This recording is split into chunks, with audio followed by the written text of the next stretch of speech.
20여 년 만에 가본 중국은 많이 변해 있었습니다. 먹을 것도 풍족하고요. 또 좋은 집들이 많이 생겨났습니다. 개발 중에 있기 때문에 좀 어수선한 면이 있습니다만은 거리들이 많이 깨끗해져 있었습니다. 유원지 등 공원을 이렇게 둘러보면 그곳에 여러 팻말이 있습니다. 제가 일주일 동안은 시간이 없었고 이제 마지막 날 좀 이제 저수지 같은 것을 유원지를 한번 산책하면서 돌아봤습니다. 거기에 팻말들이 있어요. 낚시하지 마시오, 뭐 수영하지 마시오, 이런 것들이 군데군데 있는데 먼저 중국어로 물론 돼 있죠. 그리고 영어, 한국어로 돼 있습니다. 참 그걸 보면서 야, 여기까지 사람들이 오시나 그랬더니 한국 사람 많이들 안 온대요. 그런데도 꼭 이렇게 유원지나 이런 공원 같은 데는 그렇게 한국말로 표시를 해놓는다 그래요. 간혹 일본어도 표시가 있어요. 그러나 일본어가 없는데도 한국말은 꼭 있더라고요.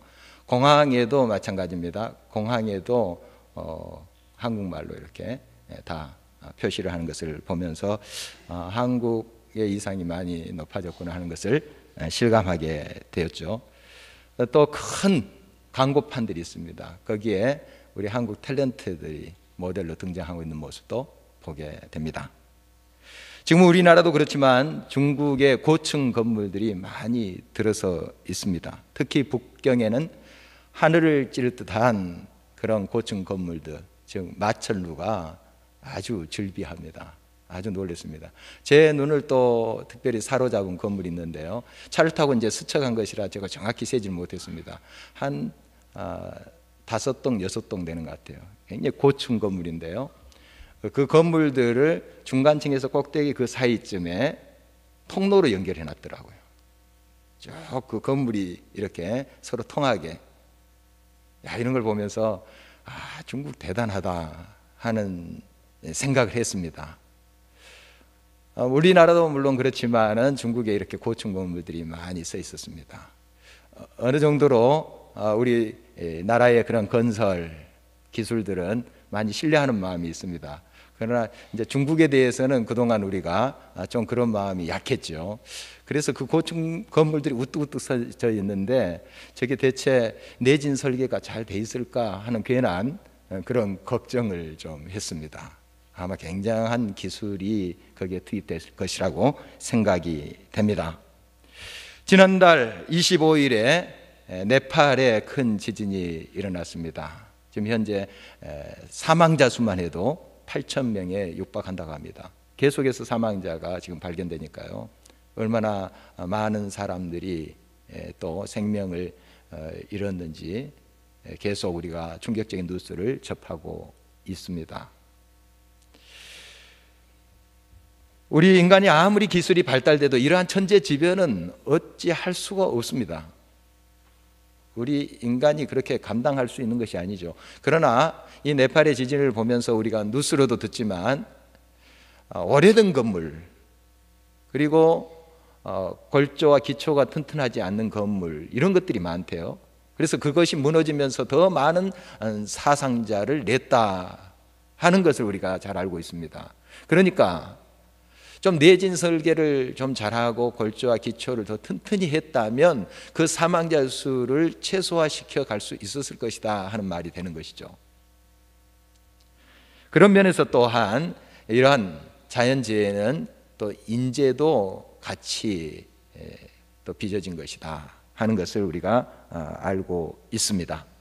어느 사회나 가정도 건물과 같이 이 기초와 골조가 든든히 서야 됩니다. 물론 우리가 아무리 튼튼하게 세워도 자연재해 앞에는 또 어쩔 수 없습니다만은, 그러나 웬만한 그 흔들림 안에서는 그것을 다 이겨갈 수가 있는 것이죠.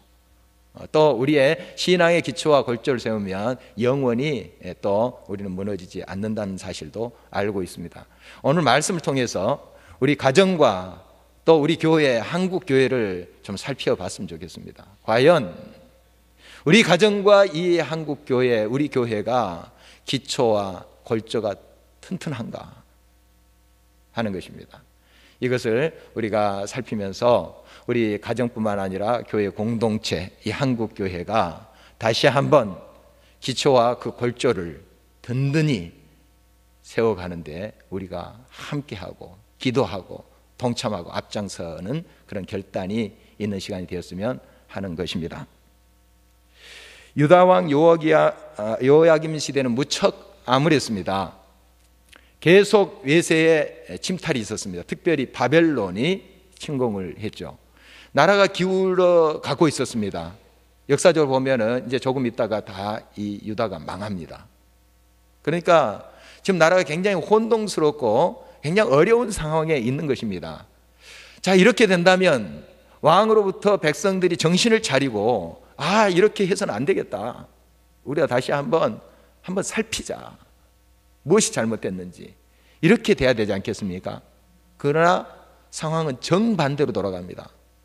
왕부터가 깨닫지 못하고 하나님을 섬기고 예배를 집전하는 제사장들조차도 그들이 정신을 차리지 못합니다. 영적으로 잠들어 있습니다. 그러니 이 유다 나라가 든든히 설 수 있겠습니까? 와르르 무너지는 것은 그건 수순입니다. 이런 모습을 보면서 다시 한번 우리 자신을 비춰봅니다. 이제 예레미야 선지자가 이 당시에 활동을 하고 있었는데요, 하나님께서 예레미야 선지자를 부르셨습니다. 레갑의 자손들이 있는데 그 레갑의 자손들을 성전으로 부르라. 그리고 성전에 딸린 방이 있는데 그 방에 들어와서 포도주를 마시게 해라. 이렇게 했습니다. 그래서 예레미야가 그 레갑의 후손들을 다 데리고 그 하나님께서 말씀하시는 성전에 딸린 방에 들어가서 포도주를 권합니다. 그런데 이 사람들이 안 마시겠다는 겁니다. 그 이유는 그것입니다.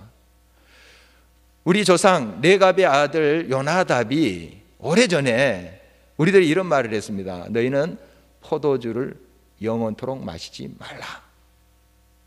그래서 우리는 안 마십니다. 이렇게 그들이 거부했던 것이죠.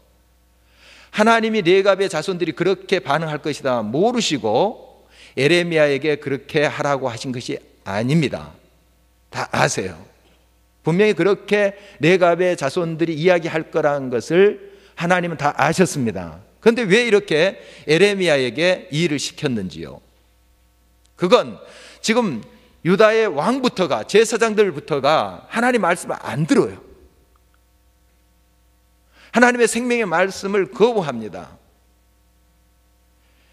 포도주를 마시지 않는다는 것, 그건 무슨 진리이고 그것이 아니죠. 목숨 걸고 자기의 삶을 다 바쳐서 그렇게 투쟁해야 될 그런 진리의 말씀은 아닙니다. 그럼에도 불구하고 이것이 조상들이 말씀하시는 전통이고 또 그들이 우리에게 부탁한 내용이다. 그래서 그걸 붙잡고 250년 동안 이것을 잘 지켜오고 있는 후손들이에요. 얼마나 대단합니까? 그 진리의 말씀이고 대단한 것이라고 우리가 생각되지 않는 그것조차도 조상들이 이야기했다는 거예요. 조상이 말씀하셨다는 거예요. 그리고 이 전통이 우리가 생각하기에도 참 좋다는 거예요. 그래서 그것을 지금까지 가지고 온 것입니다. 그래서 포도주를 저희들은 안 마십니다. 이렇게 대답을 하고 있는 것을 보게 됩니다. 바로 하나님의 말씀을 받은 유다 백성들, 우리는 하나님의 말씀대로 산다 하는 그런 백성들이 진정 하나님의 그 진리의 말씀과 정반대로 살고 있는 거예요.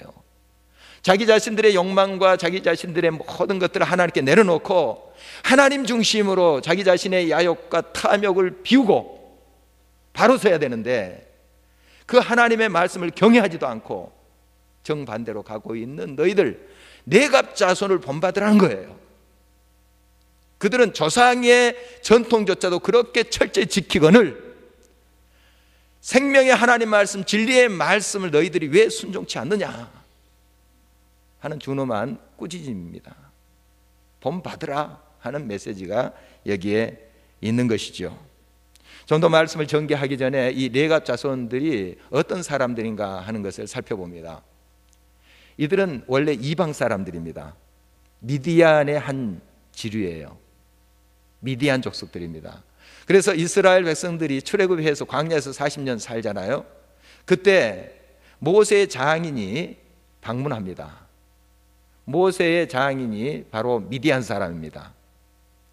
그래서 그 이후에 또 자기 거처로 돌아가지만은 또 많은 사람들이 이 이스라엘 백성들에게 편입이 된 것으로 봅니다. 그 중에 미디안 자손 중에 겐 족속이 있습니다.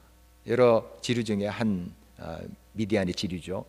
이 겐 족속들이 바로 이스라엘 백성들의 회에 편입되게 됩니다. 우리도 하나님을 믿는 백성이 되겠소 하고 이렇게 들어온 것이죠. 워낙은 혈통은 이방인입니다. 그러나 이제는 하나님 백성이 된 거죠.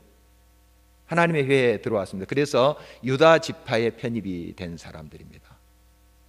바로 이러한 레갑 자손들이 그렇게 철저히 조상들이 말한 그것을 지켜가고 있는 모습을 보게 됩니다.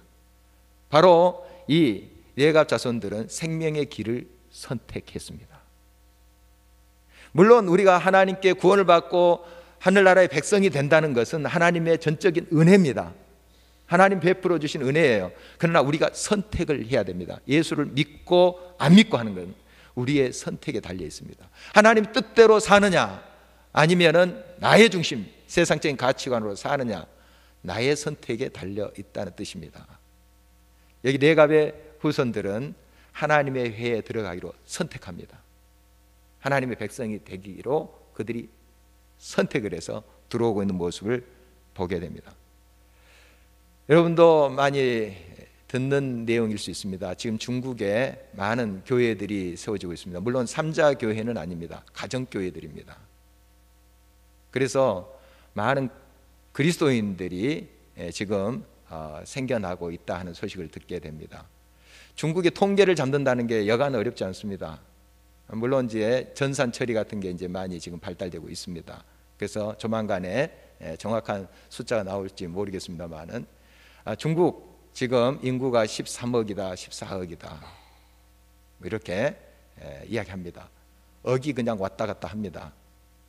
우리는 뭐 5천만 남한 인구 이야기하는데 거기는 1억이 왔다 갔다 합니다. 그만큼 통계 잡기가 어려운데 제가 한번 물었습니다. 크리스찬의 비율이 얼마 정도 됩니까? 물론 정확한 걸 제가 기대하는 것은 아니고 대충 어떻게 잡고 있습니까? 그랬더니 한 1억 명으로 잡고 있더라고요. 1억 명.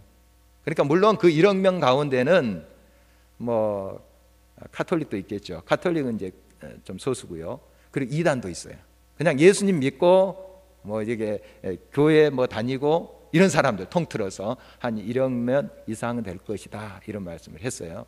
그래서 13명 중에 한 명이 어떻게든 예수님 믿는 겁니다. 물론 거듭나고 말씀대로 복음적인 신앙으로 사는 크리스찬들이 몇 명이냐 그건 뭐 알 길이 없습니다. 지금 1억 명 이상이 된다는 것은 이단도 다 들어가 있습니다. 정말 한국에서 수입한 이단, 또 중국에서 자생한 이단들도 있어요. 얼마나 혼란스러운지 모릅니다. 이제 기차를 타고 목적지에 왔다 갔다 했는데요. 밤 열차를 탔습니다.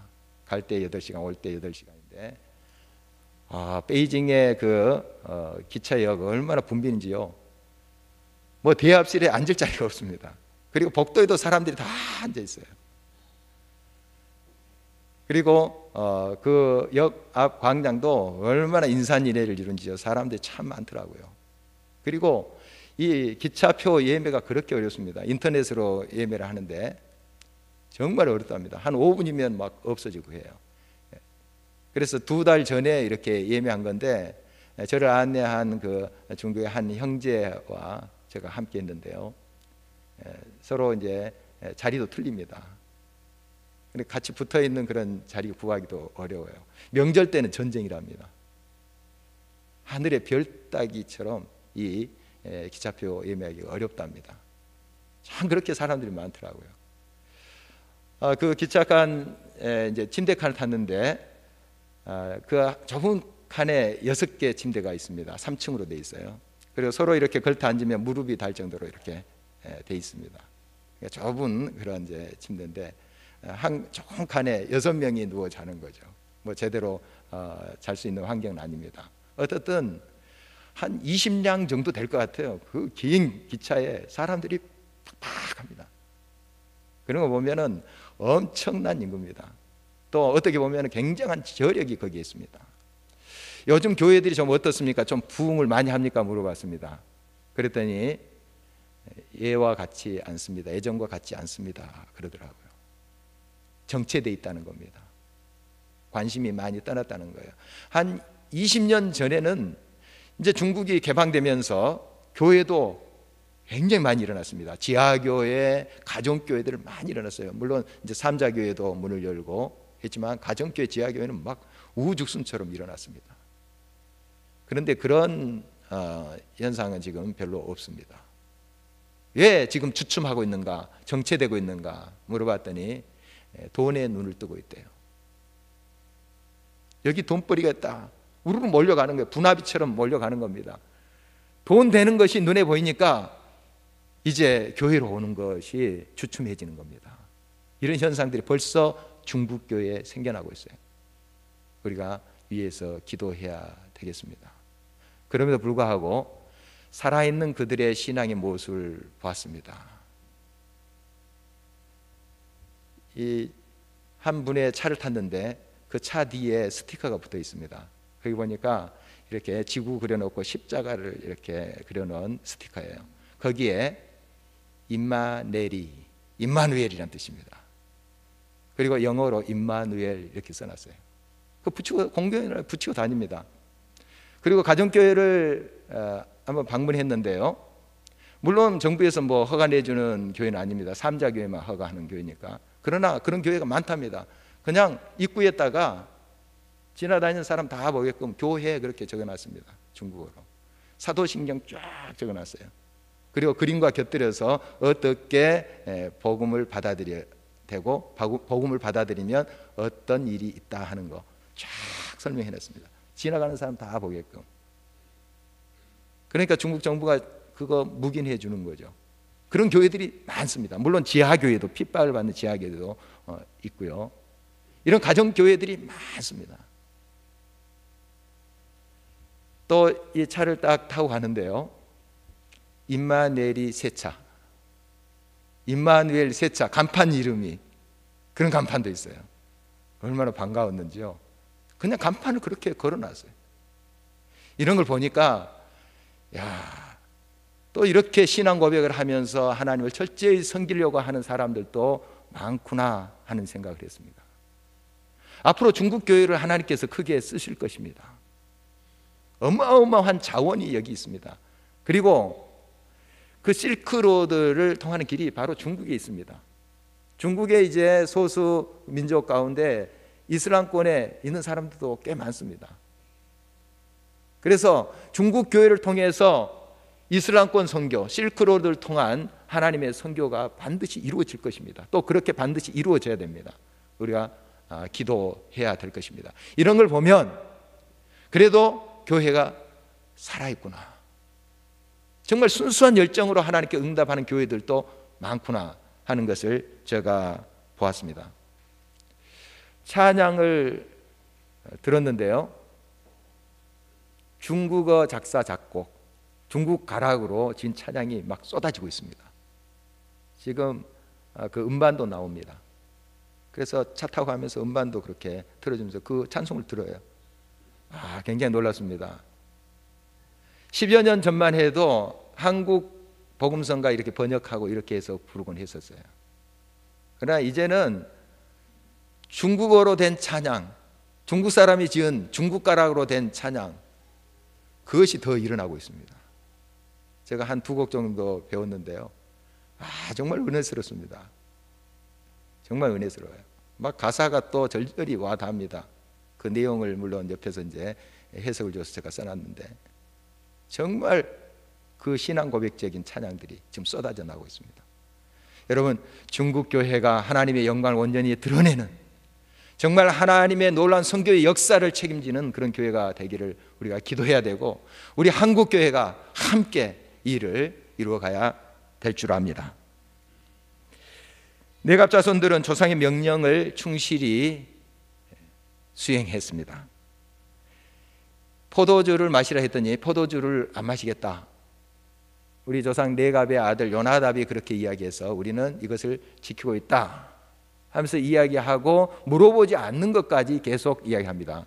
오늘 7절 말씀 보니까 집도 짓지 말고 파종도 하지 말고 포도원을 소유하지 말고 너희는 평생 동안 장막에 살아라.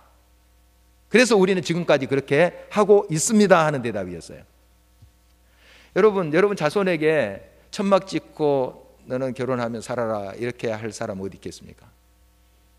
좀 번듯한 집에 성공하고 성취하면서 살아라, 그것이 축복이지 않겠습니까? 그런데 자손들에게 집도 짓지 말고 파종도 하지 말고 포도원도 땅도 소유하지 말고 장막에서 살아라 이렇게 하고 있습니다. 그런 조상이 어디 있어요? 뭘 가르치고 있는 것입니까? 어떤 정신으로 살아라 하는 것을 지금 가르치고 있는 것입니다. 이 세상에 부와 명예를 쫓아 살지 말고 순수한 마음으로 절제되고 경건의 삶을 살아라. 이것이 너희들이 잘 되는 것이다. 이 땅에 영원히 거주할 수 있는 그런 조건이 된다.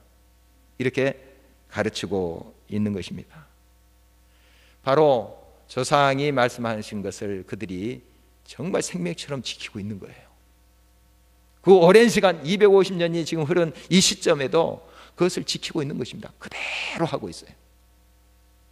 부모를 공경한다는 것이 무엇일까요? 부모의 말씀을 잘 듣고 그 말씀을 순종하는 것이 아니겠습니까? 물론 좋은 것을 사드리고 여행도 시켜드리고 하는 것이 또 부모를 공경하는 일일 것입니다. 그러나 더 부모를 기쁘시게 하는 것은 부모의 말씀을 잘 듣고 그 말씀대로 행하는 거예요. 사는 거예요. 이것처럼 부모가 기뻐하는 것이 어디 있겠습니까? 비둘기에는 삼지의 예가 있고 까마귀에는 반포의 효가 있다 하는 중국 속담이 있습니다. 이 비둘기가 가지에 앉지 않습니까? 앉으면은 그 새끼들이 부모와 같은 위치에 가지 앉지 않는답니다. 삼지의 예, 그 가지 세 가지 밑에 앉는데요. 반포쥐허라는 거 여러분 많이 들었을 줄 압니다. 까마귀도 자기 낳은 어미에게 효도하잖아요. 그래서 그 어미새가 소화력이 떨어지고 이제 늙어갑니다. 그러면은 그 먹이를 입에다 불립니다. 나달 같은 것을 입에다 불려요. 딱딱하니까. 그리고 어미새에게 먹입니다. 이 민물들도 부모를 공경합니다. 하물며 우리는 어떠해야 되겠습니까? 성경은 말씀합니다. 부모를 공경하라. 그러면 땅에서 너가 잘 된다. 우리가 물론 잘 되기 위해서 부모를 공경하는 것은 아닙니다만은 부모를 우리가 잘 받들어 섬기고 그들이 말씀하시는 교훈, 삶의 교훈을 우리가 잘 받들어 순종하고 지켜갈 때 우리의 삶이 잘 됩니다. 이 땅의 삶에 큰 하나님의 복이 임한다 하는 것이 성경의 가르침입니다.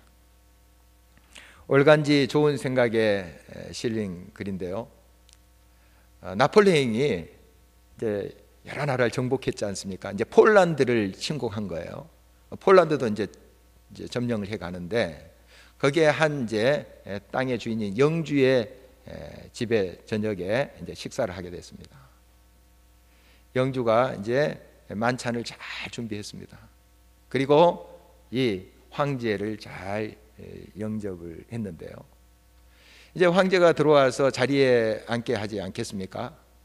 그런데 그 당시에 계급 사회니까요. 상석, 말석이 있습니다. 쭉 차례로 계급 순으로 그 위치상으로 이렇게 자리가 놓여 있는 것이죠. 그런데 이 황제 나폴레옹을 상석이 아니라 세 번째 자리에 앉히는 거예요. 그러니까 이 나폴레옹의 부하들이 이게 무슨 이런 법이냐, 우리 황제인데 황제를 무시한 거냐 이렇게 따졌습니다. 나폴레옹도 속으로 좀 언짢았겠죠. 이때 그 영주가 이런 말씀을 했습니다. 이 상석은 저의 부모님의 자리입니다. 죄송하지만 황제께서는 이 자리에 앉으셔야 됩니다. 여러분, 부모를 공경하십시오. 부모를 높이십시오. 그러면 여러분의 자손들이 여러분을 높입니다. 존경을 받게 되어 있습니다. 부모들의 삶을 통해서 교훈하는 바가 있습니다. 그들의 절제된 삶, 근면의 삶, 경건의 삶, 여러분 본받으십시오. 높이십시오. 귀하게 여기십시오. 그리고 그 전통을 우리의 삶 속에 이어가는 것입니다. 바로 그런 집안이 뼈대 있는 집안입니다. 많이 갖추고 성공한다 한들 부모를 공경하지 않는 집안이 뼈대가 있겠습니까? 겉은 화려하고 고층 건물을 할지라도 골조와 기초가 약한데 한 번 흔들리면 무너지지 않겠습니까? 여러분, 부모를 공경하십시오. 받들어 섬기십시오. 레갑의 자손들은 나아가서 경건의 삶을 살았던 사람들입니다. 절제된 삶을 살았어요. 물론 성경에는 자세히 나와 있지 않습니다만 쭉 여러 문헌들을 이제 보면은 이 레갑 자손들은 성전에서 일을 했습니다. 물론 제사장은 될 수 없어요. 레위 자손 중에 아론 가문이 제사장을 했습니다. 그들은 무슨 일을 했는가? 물을 나르는 일도 했습니다. 성전에 하나님께 제사 드리기 위해서 나무가 필요합니다. 불을 떼서 제물을 태웠기 때문에 나무 패는 일, 나무를 나르는 일, 이런 일을 했어요. 이 일을 그들은 기쁨으로 감당한 것입니다. 장막에 살면서, 검소하면서, 절제된 삶을 살면서 이 일을 자자손손 지키면서 성실히 감당한 거예요.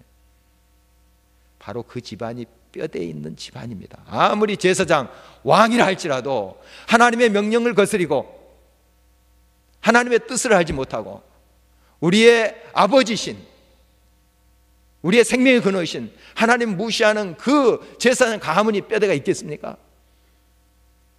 무너지는 거죠. 그 왕의 가문이 뼈대가 있겠습니까? 결국 짓밟히는 거죠. 여러분, 부모를 공경하고 하나님을 경외하십시오. 바로 레갑의 후손들이 뼈대에 있는 집안이에요. 보기에는 하찮은 일을 하는 것 같습니다. 물 깃고 장작 패고 하는 것 같아요. 그러나 그들은 자긍심이 있어요. 하나님의 일을 한다. 하나님이 기뻐하신 일을 한다. 바로 이 가문이 뼈대에 있는 집안입니다. 하나님이 그들을 얼마나 기뻐하실까요? 천국에서 그들의 상이 클 줄 믿습니다. 기차 시간을 이제 오면서 한 3시간 기다렸습니다. 이제 베이징으로 오게 되는데 기차역에서 이 3시간 동안 뭘 할까 하다가 좀 책도 읽고 하던 중에 저와 함께 했던 그 형제가 좀 이 스마트폰에 무슨 동영상이 있다고 해요. 보니까 중국에도 대합실에 앉아있는 사람 다 스마트폰이 있습니다. 전부 다 그것 하고 있어요.